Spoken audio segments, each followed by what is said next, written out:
Are you stuck with competing priorities where multiple people are counting on you to deliver something and you just can't possibly do them all at once? Well, there's a lot of bad ways to get through that situation. Let me share some of the things I've seen as decision criteria.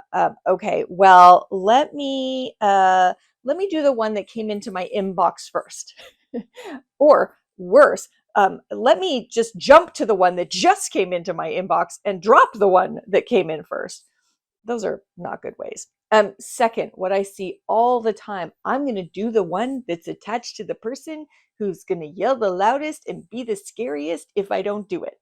So the person who kind of is kind and empathetic, well, they get the shaft every time because I'm always prioritizing the one for the scary person. Or third, I do the one I like the most or that's easiest. Well, none of these is a good way to prioritize in competing priorities. So let's talk about how you do prioritize when there are a lot of things people are counting on you to do, and you can't possibly clone yourself and do them all at once. So the concept is triage. And triage is a concept that comes from medicine when there are many, many wounded people or people in an emergency department trying to figure out who do we actually help first. So what you're looking at is, which of them are most severely ill? Where is it the most urgent? Where can we be of the most help? In the workplace, if you're not working in the hospital, your version of triage is to ask 4 questions. First question, how important is this? Is this something that a lot of customers or our financial performance, how much is riding on this? Is it important? And you can triage based on, well, this is more important than this. Second thing, how urgent is it? So sometimes something's maybe less important, but it has to be done right now, or you miss a window, or it's no good anymore. So urgency is another key thing to triage based on. Third, how unique is this to me? Is this something that has to be me, or could somebody else do it so that I could deal with a priority where nobody else could do this part than me, but somebody else could help and take that on? So is it uniquely you? And fourth, how essential is the piece of the task that you're thinking about? So it may be that as you are triaging, you say, well, there's a very small piece of this that's important and urgent and has to be me. And so I'm going to put that to the top of the list, but not the whole thing. There's lots of it here that doesn't have to be done right now, doesn't have to be done by me. So you're triaging the competing priorities. So if you have 3 things that you're expected to be doing it all at once, where do they stack up in the relative importance and urgency and uniqueness to you? Now, second thing, you want to validate that with someone.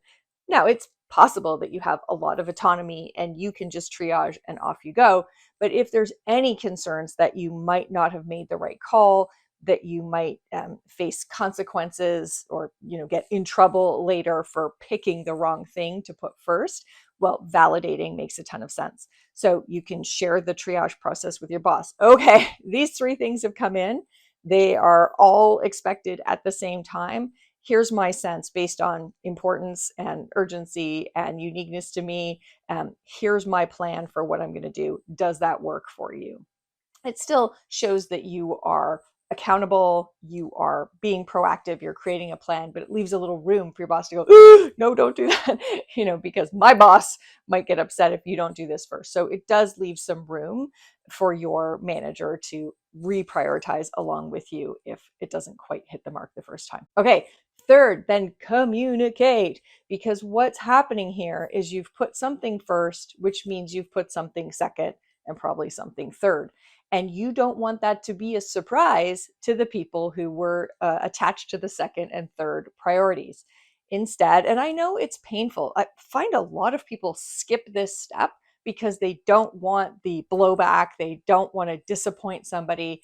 But I gotta tell you, surprising someone with disappointment is much, much, much worse than telling them ahead of time that you're not going to deliver it. So don't make that mistake. Communicate. Say, look, this has come in. because of X, Y, and Z, I'm prioritizing that. I've validated that. So here's what I can do for you. Here's when I will have it to you. Here's somebody else who might be able to do it right now. But communicate, give those folks a chance to know, to adapt, to go for a plan B, so that when you have competing priorities, that you aren't letting people down. All right, and the fourth and most important step when you have competing priorities is to focus. It is so important that when you get in that state, the tendency is to actually kind of try and do everything at once, to get really frazzled. And as your thought load goes up, they're like, ah, your workload comes down, your productivity comes down. So the best thing you can do when you have 3, 6, 10 things all facing you is to do one with ruthless focus. So all notifications turned off, your phone out of sight, making sure that you are, I like to use a timer so that I say, for this time, I can't look up, I can't do anything else.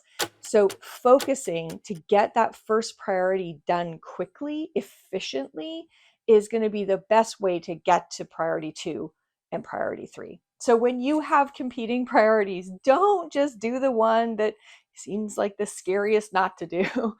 Choose wisely. So triage how important, how urgent, how essential are the pieces of this. Validate that with somebody, preferably your manager, to make sure that you have chosen wisely. Communicate to the people who are not the first priority, and then focus, focus, focus, because you'll get things done. You'll be amazed. You may end up getting that second priority done, maybe that third priority done in the time you thought it would take you to do only 2, because you get that efficiency from really zeroing in on only one thing. All right, looking for more tips to be more productive and use your time wisely? Check this out.